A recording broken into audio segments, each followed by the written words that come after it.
Bukan soal jam dalam arti luas seperti kita berdoa selama 1 jam atau 60 detik atau 60 menit atau mulai jam 3 sore.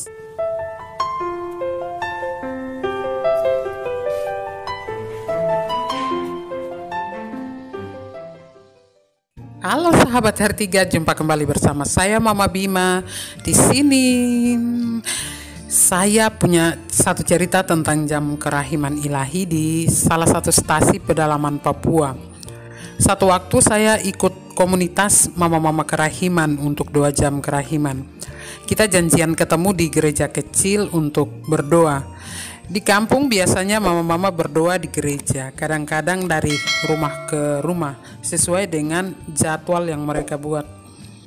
Kebetulan gereja itu dekat dengan tempat saya tinggal. Jadi saya sudah siap, tapi saya sengaja duduk-duduk di teras rumah sambil pantau. Mungkin ada mama-mama yang lewat ke gereja. Maaf ya, saya suka sebut mama-mama kerahiman karena yang paling rajin dan paling suka devosi kerahiman ilahi itu mama-mama. Di tempat teman-teman bagaimana?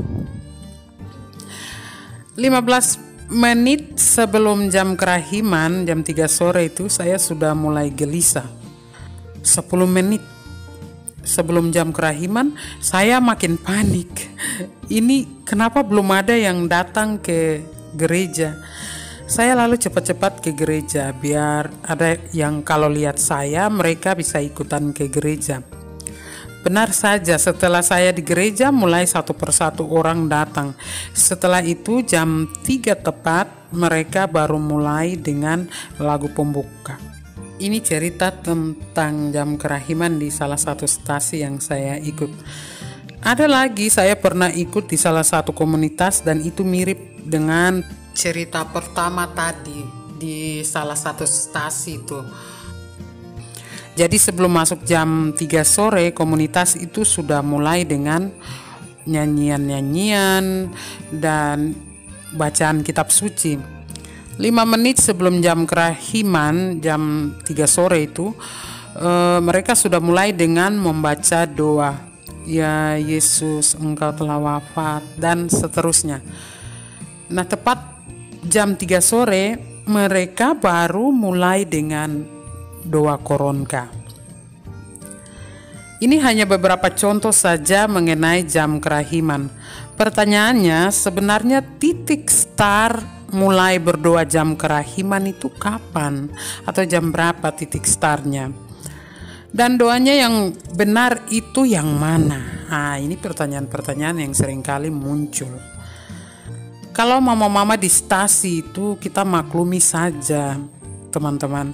Jangan pernah bayangkan bahwa di pedalaman sini ada jam dinding atau arloji yang mereka punya. Jadi kalau terlambat kita maklum saja. Uniknya mama-mama ini biasanya mengukur atau melihat arah matahari itu kalau sudah mulai miring sedikit di atas pohon kelapa atau pohon-pohon di sekitar situ, atau kalau orang lihat bayangan sendiri sudah mulai miring ke kiri sedikit, itu langsung cepat-cepat ke gereja untuk berdoa. Luar biasa ini mama-mama ini. Nah, bagaimana dengan jam kerahiman yang sesungguhnya, yang sebenarnya Tuhan Yesus sabdakan kepada Santa Faustina itu? Mari kita baca sama-sama supaya kita tidak karang-karang jam atau kita tidak karang-karang sejarah begitu, teman-teman. Kita buka buku harian Faustina nomor 1320. Nanti teman-teman juga bisa baca atau cari di Google kah begitu. Kita baca sama-sama ya. Pada pukul 3 sore, mohonlah kerahimanku, khususnya untuk orang-orang berdosa, dan meskipun hanya sebentar, benamkan di dalam sengsaraku, khususnya di dalam kesendirianku, pada waktu menghadapi sakratul maut.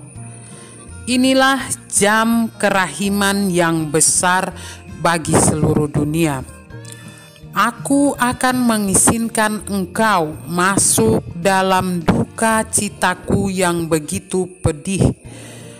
Pada jam ini aku tidak akan menolak apapun yang dimohon oleh jiwa-jiwa yang mengajukan permintaan kepadaku demi sengsaraku. Nah, teman-teman, kita lihat ya. Dari kutipan ini ada 3 hal menarik yang saya mau sampaikan. Yang pertama, jam kerahiman itu unik. Kita tidak pernah tahu tentang kapan tepatnya Tuhan Yesus wafat. Karena kita sendiri tidak hadir saat Yesus wafat. Yang pasti bahwa kita tahu Yesus wafat sekitar jam 3 sore. Tercatat dalam kitab suci. Yang kedua, kita juga tahu dari buku catatan harian Faustina. Yesus sendiri bicara tentang jam kerahiman hanya 2 kali. Pertama kali Yesus bicara kepada Santa Faustina tentang jam kerahiman itu pada bulan Oktober tahun 1937. Dan untuk kedua kalinya pada bulan Februari tahun 1938. Seperti yang saya sudah bacakan sebelumnya di nomor 1320, jam kerahiman juga tertulis di nomor 1572. Yang punya buku harian Faustina bisa baca di situ ya. Kalau kita baca ulang-ulang, ada catatan penting di sini. Yang pertama itu pada pukul 3 petang. Yang kedua, meskipun hanya sebentar. Melalui Santa Faustina kita tahu bahwa Yesus mengatakan pukul 3 petang atau jam 3 sore, mohonlah kerahimanku. Meskipun hanya sebentar. Kata sebentar ini menjadi kata kunci untuk jam kerahiman. Bukan soal jam dalam arti luas seperti kita berdoa selama 1 jam atau 60 detik atau 60 menit atau mulai jam 3 sore sampai jam 4 sore. Itu tidak, tapi hanya sebentar saja. Yang paling penting dari pernyataan Yesus sendiri bahwa inilah jam kerahiman yang besar bagi dunia. Itu artinya seluruh alam semesta, terutama manusia dan bumi, kita memiliki sebuah saat khusus, saat yang paling spesial, saat paling indah dan unik. Tidak ada lagi saat-saat lain seperti saat yang ditentukan Tuhan Yesus. Nah, saat khusus inilah saat yang paling berharga untuk kita lewati bersama Tuhan Yesus dalam kesendiriannya menghadapi sakratul maut.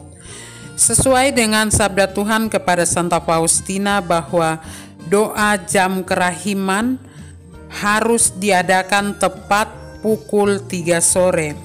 Itu artinya waktu doa jam kerahiman sudah sesuai dengan kehendak Tuhan sendiri. Jadi tidak bisa diganggu gugat, apalagi dipindahkan ke jam 3 subuh.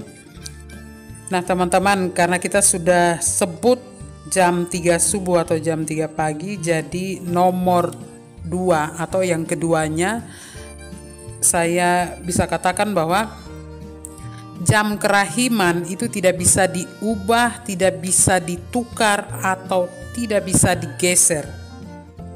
Mungkin ada orang yang bilang begini, saya tidak bisa doa jam kerahiman pada sore hari karena saya sibuk kerja di kantor, saya sibuk kerja inilah, kerja itulah, jadi saya mau ganti di jam 3 subuh. Teman-teman, sekarang yang jadi pertanyaan itu begini. Kira-kira Yesus yang kita imani itu wafat di pagi subuh kah? Ya, itu hanya salah satu contoh saja. Mungkin memang ada yang begitu, tapi ini biasanya terjadi saat seseorang baru mengenal deposit kerahiman ilahi, lebih khusus lagi tentang jam kerahiman ilahi itu. Mereka baru mengenal sehingga tidak terlalu jelas jam kerahiman harus dimulai kapan. Sebenarnya saya mau kasih tahu begini. Alasan sebenarnya jam kerahiman ilahi tidak bisa diganti atau digeser ke jam 3 subuh itu, pertama, kita bisa telusuri dalam kitab suci yang faktanya diungkapkan secara nyata bahwa Yesus wafat sekitar jam 3 sore.